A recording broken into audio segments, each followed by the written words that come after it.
somewhere between the forums, the YouTube tutorials, and your buddy who knows computers, you got some very expensive advice. And tonight, we find out which pieces of it were never true. We're going through 5 of the most repeated PC building advices, and one by one of each, we're gonna see whether it holds true or was completely wrong. Myth 1, you need a $150 motherboard to run a good system. This one has been recycled since 2015 and is still costing first-time builders money today. Myth 2, you need fast RAM. The performance difference in gaming between DDR5 4800 and DDR5 6000, it's at most 3 FPS. And with the economy the way it is right now, between high prices on DDR5 and 4 and the prices of SSD, it's not worth the premium on a budget build. 2 myths down.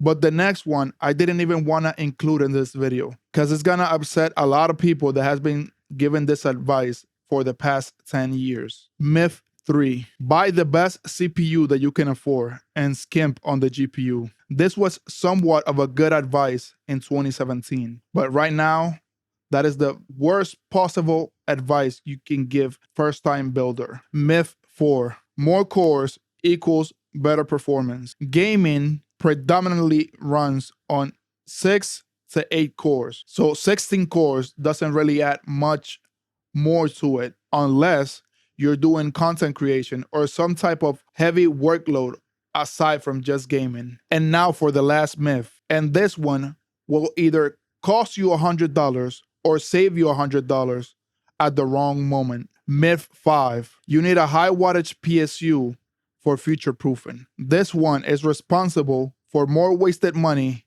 in budget builds than any other. Why? Because it's technically true, but practically wrong. 5 myths. Some held up and some didn't. And the ones that didn't, those are the ones that have been draining budget builders for ages now. And now you know which ones are those. Next, a CPU that has been sitting in the market for months that reviewers barely touch. Why? Because it's priced wrong for what it does. And that means it's priced right for you. And that's next.